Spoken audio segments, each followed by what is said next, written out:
बिस्मिल्लाहिर्रहमानिर्रहीम अस्सलामुअलैकुम। Saudi info YouTube channel में आपको खुश आमदीद कहते हैं। आज की ये वीडियो बनाने का मकसद सिर्फ़ और सिर्फ ये वाली एक पोस्ट है जो कि मुझे बहुत ज़्यादा लोगों ने सेंड की और बहुत ज़्यादा लोगों ने क्वेश्चन किए इस पर कि इसका हकीकत से क्या ताल्लुक़ है।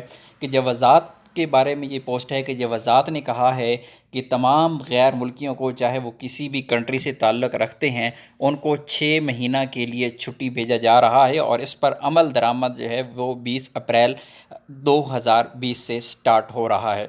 तो मैं यहाँ पर इस जो पोस्ट है इसके बारे में पहले थोड़ा सा आपको बता देता हूँ कि अगर आप इसे टेक्निकली तरीके से देखें तो आपको चीज़ें यहाँ पर नज़र आती हैं।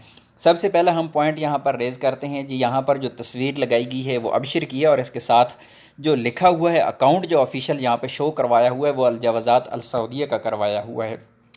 तो मेरा सवाल सिर्फ यहाँ पर ये है कि ये अगर ये अबशर का अकाउंट है तो फिर ये अल जवाज़ात अल सऊदिया यहाँ पे क्यों है, और ये अगर अकाउंट है अल जवाज़ात अल सऊदिया का तो फिर तस्वीर अबशर की क्यों लगाई हुई है। अबशर का अपना लोगो है, जवाज़ात का अपना लोगो है। नेक्स्ट चल जाते हैं दूसरे पॉइंट पर। जो लिंक यहाँ पर नीचे दिया हुआ है वो आप यहाँ पर स्लैश स्लैश ज़रा देखिएगा, अज़ल डैश प्रेस डॉट नेट। ये वेबसाइट ही कोई और है, इसका कोई ताल्लुक़ ही नहीं है ना जवाज़ात से, ना इसका ताल्लुक़ है अबशर से। तो सरासर झूठ का एक पलंदा है जो कि आपके सामने रखा गया और बहुत ज़्यादा लोग बेचारे परेशान हो जाते हैं। उसको देखें, नीचे किसी ने ट्रांसलेट भी किया हुआ है, ट्रांसलेट करके इसको पढ़ते हैं कि यार ये इसमें क्या है कि छुट्टी भेजा जा रहा है 6 महीने। ज़ाहिर है वो लोग परेशान हो जाते हैं जिनके काम अभी चल रहे हैं, जिनके सिस्टम चल रहे हैं, जिनके अपने कोई छोटे मोटे काम हैं, या फिर ऐसे लोग जिनकी कंपनीज़ के काम चल रहे हैं, या कुछ ऐसे लोग जो अभी छुट्टी गुजार के आ रहे हैं, ऐसे लोग जो नए आए हैं जिन्होंने अभी काम स्टार्ट करना है। तो ऐसे लोग बहुत ज़्यादा परेशान हो जाते हैं कि क्या किया जाए इस सूरत में, क्योंकि वो तो फंस के हैं।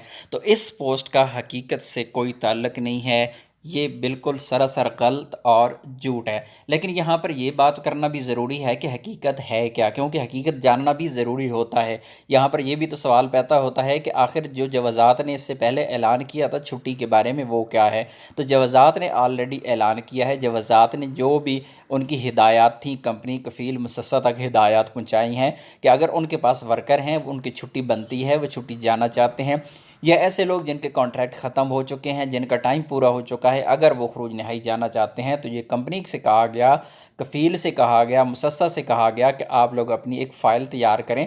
उस फाइल में जितने भी आपके लोग छुट्टी जाने वाले, खरूज नहाई जाने वाले हैं, वो फ़ाइल सबमिट करवा दें।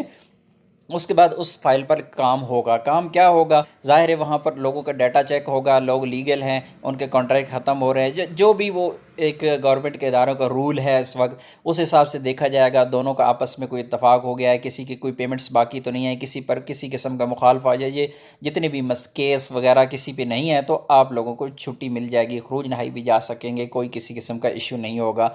कंपनी से कहा गया कि 14 दिन के अंदर सिर्फ़ और सिर्फ एक बार आप अपनी फ़ाइल सबमिट करवा सकते हैं, उस फाइल में चाहे जितने लोग भी हों, ताकि बार बार फाइल्स ना कंपनीज की तरफ से आती रही। एक तो ये कहा गया। दूसरा ये कहा गया कि जिन्होंने छुट्टी जाना है, कफ़ील कंपनी के साथ इत्तफाक कर लें, छुट्टी बनती है तो चले जाएं, नहीं बनती है आपकी छुट्टी तो आप एडवांस छुट्टी ले लें। यानी अगर एक बंदे को 1 साल हो गया आए हुई और उसका कॉन्ट्रैक्ट का 2 साल था, तो उसकी छुट्टी तो बनती है 2 साल के बाद, लेकिन उससे कहा गया कि आप ही डिपेंड करता है, आप छुट्टी जो अगले साल आपने छुट्टी लेनी है वो अभी लेके छुट्टी चले जाएं। फिर ये भी कहा गया कि छुट्टी जाना है आप लोगों ने, अगर नहीं जाना तो आप यहाँ बैठ के भी छुट्टी अपनी गुजार सकते हैं। इसी तरह ड्यूटीज़ के बारे में कहा गया कि ड्यूटी का टाइम कर लें, कफ़ील कंपनी और वर्कर आपस में इत्तफाक कर लें, ड्यूटी की टाइमिंग कम कम कर दें, उसमें सैलरी भी कम हो जाएगी और अपना काम करें। इसी तरह ये भी यहाँ पे फैसिलिटी देगी कि अगर आप छुट्टी नहीं जाना चाहते, आपकी छुट्टी बनती है, आप रूम में बैठना चाहते हैं, अपने आप को आइसोलेशन में रखना चाहते हैं, अपने आप को सेफ रखना चाहते हैं मौजूदा हालात की वजह से, तब भी आप बैठ सकते हैं। तो ये सारी की सारी चीज़ें फैसिलिटीज़ जो गवर्नमेंट की तरफ से दी गई हैं, जो ऐलान आते हैं, वो तमाम की तमाम तमाम जितनी भी ऑफिशियल अकाउंट हैं जो सोशल मीडिया पे, क्योंकि हर इदारा काम कर रहा है और इस वक्त क्योंकि आप लोगों को पता है कि तमाम ऑफिसेज़ जो है वो मैक्सिमम बंद हैं, तो सबसे मेन जो ज़रिया इस वक्त है वो है सोशल मीडिया। और सोशल मीडिया सिर्फ़ और सिर्फ अगर आप फॉलो आपने करना है तो आप गवर्नमेंट के इदारों को डायरेक्ट फॉलो करें। उनके जितने भी ऑफिशियल अकाउंट हैं सोशल मीडिया पे, चाहे वो ट्विटर का अकाउंट है, चाहे वो फेसबुक का अकाउंट है, चाहे वो इंस्टाग्राम का अकाउंट है, तो आप उनको फॉलो करें और उन्हीं पर हमेशा यकीन करें। इस तरह की ख़बरों को ना तो आप ख़ुद फैलाएं और ना ही इन पर यकीन करें। ये सिर्फ़ और सिर्फ लोग ज़ाती मफाद के लिए इस तरह की चीज़ें शेयर करते हैं, और फिर जो लोग नासमझ होते हैं वो चीज़ें समझ नहीं पाते, वो फिर इन चीज़ों को फ़ौरन शेयर करना शुरू कर देते हैं। तो इसलिए कोशिश किया करें कि कोई भी इस तरह की चीज़ आपके सामने आए तो उसे प्लीज़ शेयर मत किया करें। परेशान होने की, टेंशन होने लेने की कोई ज़रूरत नहीं है। इस किस्म का कोई मसला नहीं है अभी तक, इस वक्त तक कोई मसला नहीं है।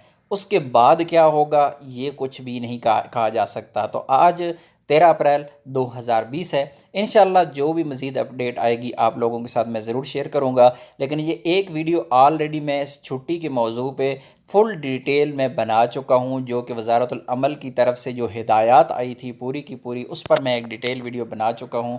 उस वीडियो का लिंक डिस्क्रिप्शन में मौजूद है। अगर आप जानना चाहते हैं कि छुट्टी के मौजूदा ज़वाबित और छुट्टी के मौजूदा शराइत व ज़वाबित क्या हैं, टर्म्स एंड कंडीशंस क्या हैं, तो वो वीडियो आप देख के पूरी रहनुमाई हासिल कर सकते हैं। तो उम्मीद है वीडियो अच्छी लगी होगी। वीडियो अच्छी लगी तो वीडियो को लाइक कीजिएगा। मिलते हैं एक और नए वीडियो के साथ, तब तक के लिए इजाज़त दीजिए।